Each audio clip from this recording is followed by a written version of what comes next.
Thanks to the Forum 6 Tamworth and Wagga Wagga and the Odeon 5 Orange. It's the Talkin Flickster podcast with JT and Grant Lee.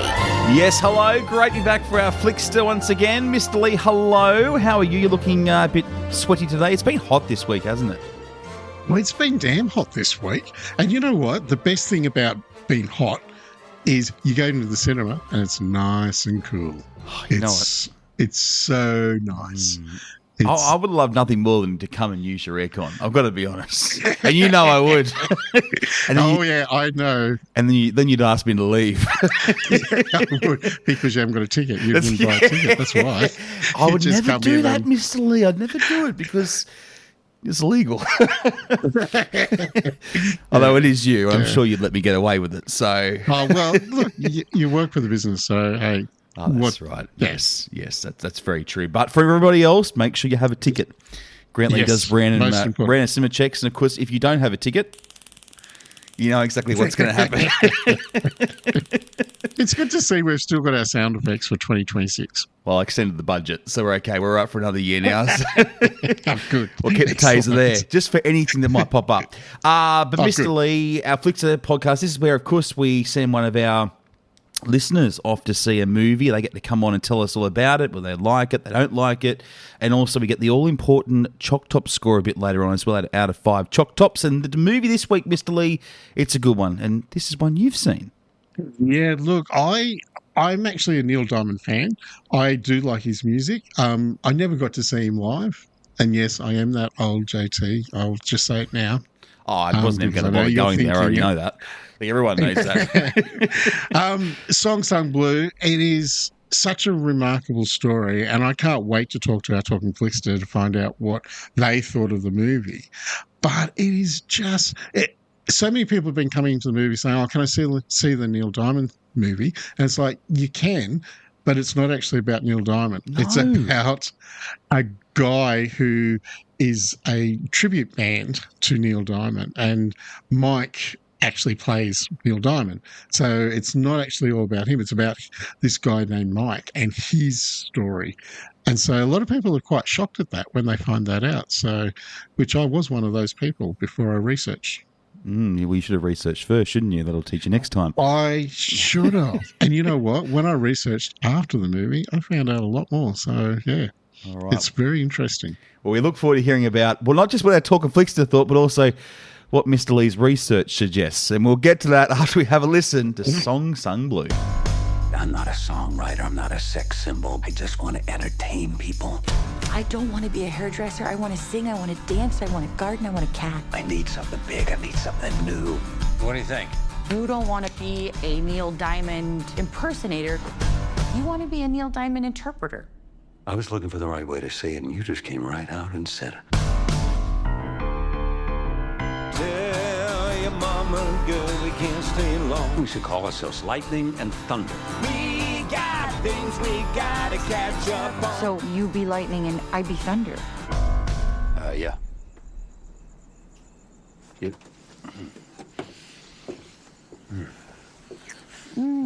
That is not very professional of me, but I've been wanting to do it for like a whole... You really have to call him Lightning? It's kind of weird. Be nice. Okay. My dad in Vietnam, sometimes he'd have to crawl over dead bodies. So yeah, he used to drink. I could really use for you to tell me I'm doing the right thing. I think you are. Oh, I was scared you were gonna hit your head. Bad things happen over and over, and I just want to sing and I want to shine. Say, can't pay you anything right now, that's all. Came here for you, brother. I wouldn't go any shorter than this. I want it to ripple and wave when the wind blows my shirt. Wind in a bar. How? Like a leaf blower. Do you have one? Sure. Sweet Caroline. The good times never seem so good. Oh, Lord. Papa, how you doing? How am I doing?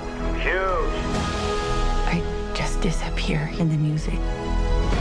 You two always know what to do. I can't thank Neil, because every thank you I got belongs to you, doll. You're my August night, my September morn, you're my crackling Rosie.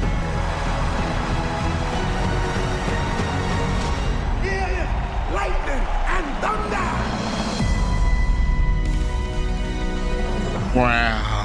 Wow, how good is that? And I actually saw JT bobbing along to Sweet Carolina. Yeah. He's just doing the dun, dun, dun, Well, so are you, in all fairness. So, yeah, in all fairness. it gets everyone. Look, you love the music, so you got to do it. I get the chance today to actually introduce our Talking Flickster, and I'd like to welcome Dan to the podcast. How are you, Dan? Woo! I'm well, Grant. JT, how are we? Hello, my friend. Oh, we're awesome. We're always awesome when we do this, and we get to have a catch up with you and talk about a stunning movie. Now, gents, before we go anywhere, especially for you, Dan, because I think Grant's already answered this question, but your favourite Neil Diamond song? Honestly, Crunchy Granola Sweet, Turned Up Full Bore, Hot August Night live version. Yes. Hard to beat. That's awesome. Yeah, very good. Very good. And can I tell a very quick Neil Diamond Hot August Night story? The floor is yours, mate. Very quickly. When I was a young fella, we're going back about 40 years, my father, who wasn't a big music fan, but he had Hot August Night on album, which I think most households probably had in those 70s and 80s, and I spilt a cup of cordial all over the album. I never understood as a young fella why that was the angriest I'd ever seen my father, ever.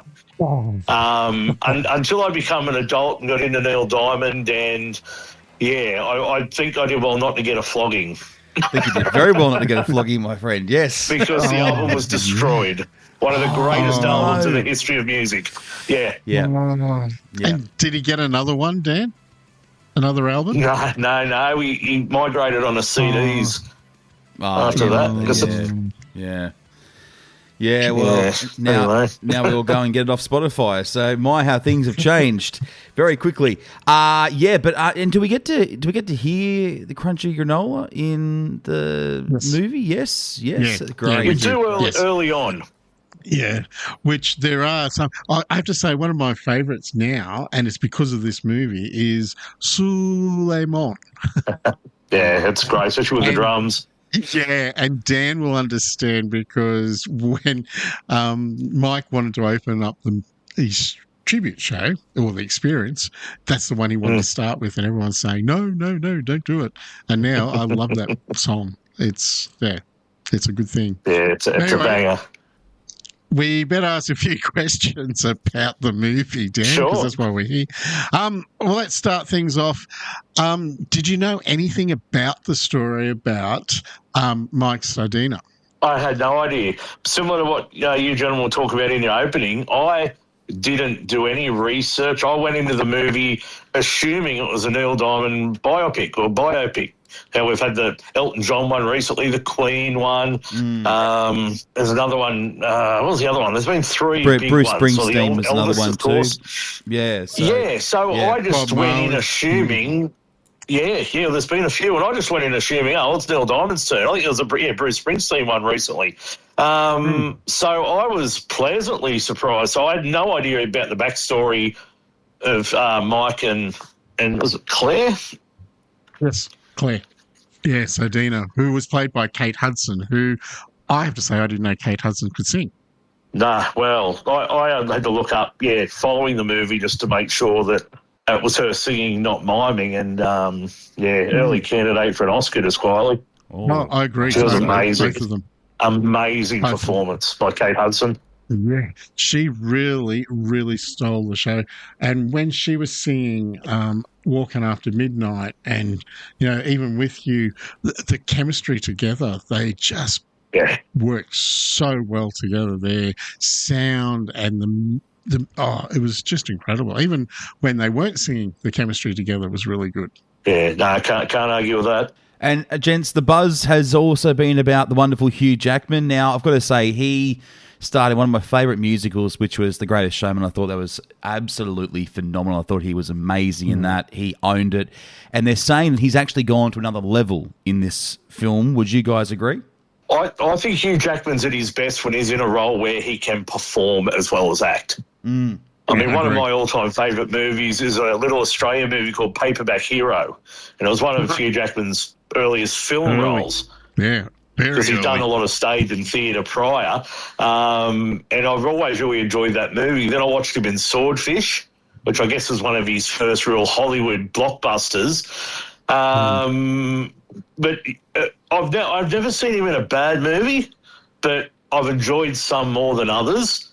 But what I saw in Song Sung Blue was Hugh Jackman's best performance that I've seen. Yeah.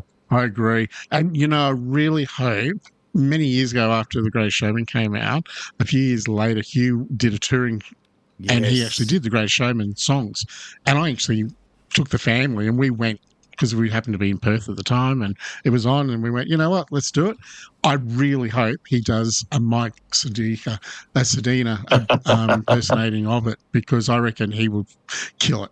And if he got Kate to come along with him, that would be a huge, huge concert. It would fill Lightning and Thunder at the Capitol Theatre, Tamworth. Oh, now, how good would that go? That would go very well. I think they would have to have 30, 40 shows just to fit people in, I think. Yeah, it would go really well. But Hugh, he is just remarkable. And like we were saying before too, Kate Hudson, she is such an incredible, talented lady. I've always watched her in comedies and always find, oh, yeah, she's really good. And a few dramas, she's really good. But this, it was the next level for her too. I can see Oscars big time for both of them. So, I'm really excited to see what happens. And if they don't get a nom at least, it'll be very sad. Oh, look, I'll go out and say now, and I'm certainly no expert, but I think I can't see how there'll be a better performance than Kate Hudson for Best Actress at the Academy Awards. I guess because Hugh Jackman, he's going to be great, especially in those roles where he can sing and perform as well. But I had never seen that side of Kate Hudson. And on top of all the other, as I guess we'll talk about, I think she played the perfect part. Yeah, no, I agree. If there's such a thing. Is there another actor that surprised you? Well, not surprised me because apart from those two, I mean, there are a couple of like Fisher Stevens and Jim Belushi who were both in the movie with supporting roles, but the rest of the cast were, to me, I wasn't familiar with, and I really enjoyed that because, again, I wasn't comparing them to anyone. I thought the daughter, Claire's daughter, played a great role. Ella Anderson, I believe is her name. She's the glue that stuck the combined family together. And then, I don't know how much we want to give away here in the chat, but she has some life-changing things happening at the time as the family's kind of unraveling as well, but she's still the strength that keeps it all together. Yeah. And I think she also had a very good special bond with Mike because they kind of had that little banter, and they didn't like each other at first, but they did actually, I think, grow to love each other, especially when she was calling him Dad or Papa. She kept calling him, which is so nice. I think that's a lovely thing to do. Yeah. Where her son called him Dad towards the end, that got me. The onions were getting cut in the aisle behind me. Yeah, I'm sure Grant Lee was breaking down a few tears as well. No doubt about it. I would admit it. Now, I admit it. Dan, obviously Neil Diamond's music, it's classic. It's a bit, it's old school. Was that the vibe that came across in the movie, or would you say it was a cross with a bit of modern, or was it a mix of both? Oh, that's a good question, JT. Look, it took me a while to realise when the movie was actually set. Because I don't recall it ever coming up on the screen saying, 1992, for instance. I may have missed that. And obviously there's a part in the movie where they're asked to support a very well-known, world-famous band, which made me realise, okay, I've got a good idea where this is set now. I just think Neil Diamond's music's timeless. It's one of those artists, like I'm 48, and I grew up hearing that sort of music, on the car holidays and, the parents' car, and then you get an appreciation for yourself, and then you sort of play it on however you play your music, and then your kids enjoy it, and the next thing they're surprising you playing that without prompting. And I just think it's just one of those generational artists that never really had never really had a bad song, and I think it's because it's Neil Diamond, you know you're going to enjoy it. And then it's just, I don't know, I think it's just what you brought up on. And lucky for me, Neil Diamond was something I heard a lot of as a young fella. Yes. I will let you know, I don't think they did bring up a date when it was set. And I think you're right. As soon as they said that band name, which we won't repeat because it'll give it away because it's quite funny, that part, I think that's when I realised, oh, okay, that's when it was as well. So, yeah, because I don't remember seeing a date.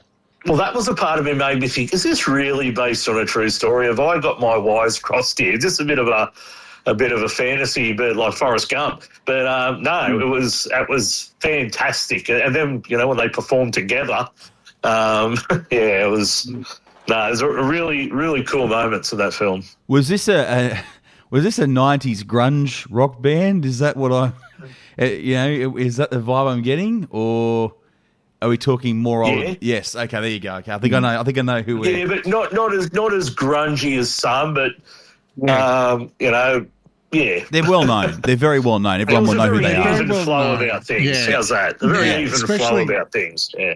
Yeah, and especially now they're really well known. But when you're this age and you don't know some of the bands, you know, like I don't know some of the kids' bands that they listen to. Yeah. Like even the other week they went to see some DJ that was playing in Sydney, and is it Dua Lipa or something or other? Or I've Dua never Lipa? heard of him. Yeah, I've never heard of him. So, yeah. There you go. I've never heard, and so I can understand why Mike didn't know who this band was until it was explained. That was very funny. Oh, it was. It was a great scene. It was one of the greatest scenes. Now, I know this is going to sound really silly, Dan, but do you think the music did play a huge part in this movie? Of course it did. I mean, you'd be silly to say it didn't. And again, it's a difficult one because Hugh Jackman is just such a great actor, but he would have to be a Neil Diamond fan himself. Yeah. I don't know how he could have played that role if it was under sufferance. I mean, you get paid lots and lots of money, I know, but he just looked to be just having the time of his life. Yeah, absolutely. Well, you'll think of all the songs. There were 16 different songs of Neil Diamond's that was played, and a total of 52 minutes of all the songs. So that's how much the songs played a part for this over 2-hour movie. So, yeah, it's just incredible. And that's the final cut. You can imagine there would have been more that probably made the cutting room floor. Yeah, exactly right. So true. Yeah. And what kind of audience do you think would suit this best, Dan? Because while, yes, you get a few of the older demo going to see it, but also I'd imagine there'd be a younger audience as well that would embrace Neil Diamond's music. Yeah, I think so. Look, you don't have to be a Neil Diamond fan, though, to love the movie. It's a brilliant story, especially if you don't know the background, because it is based on a true story. It sucked me right in. It's a very emotional movie, and they do throw a couple of curveballs at you when you think something's going to happen and it doesn't, but then it does in the end. And it's sort of, as I mentioned before, a bit like A Star Is Born. You know where it's headed, and you don't want to see it head there, but you sort of know that's the story they're telling.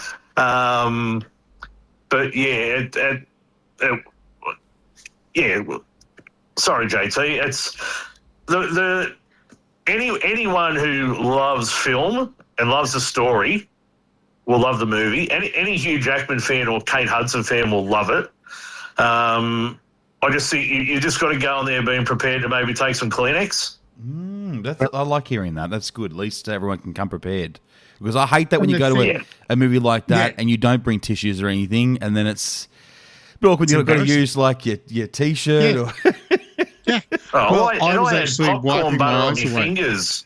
I was wiping my eyes and then popcorn butter and they were all stinging. Look, I was doing the same thing, and I didn't want the lights to come up and people could see that I had tears in my eyes, and it was all, it was, but they were, it's just such a beautiful story. And I don't think you need to be, as Dan said, you don't have to like any of the actors, because you can't really tell it's Hugh Jackman or Kate Hudson for quite a while.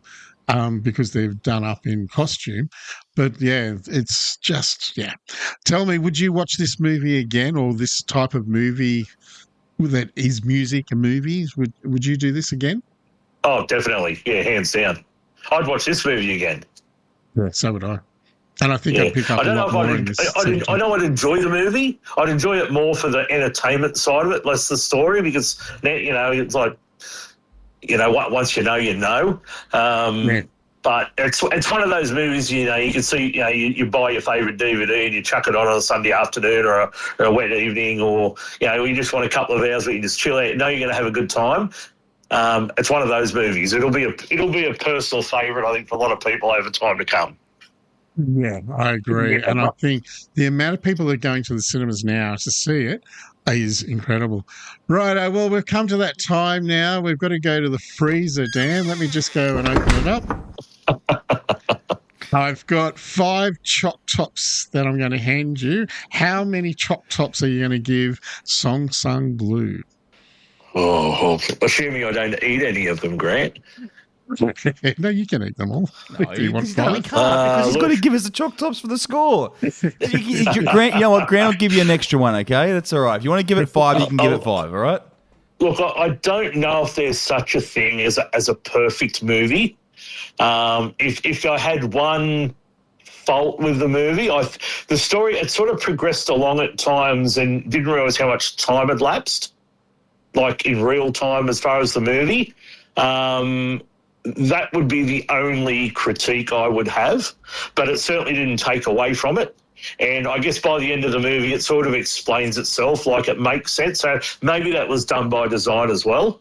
But I would give this 4 3/4 out of 5. That's only because I've had a quick bite off the top of one of the choc tops.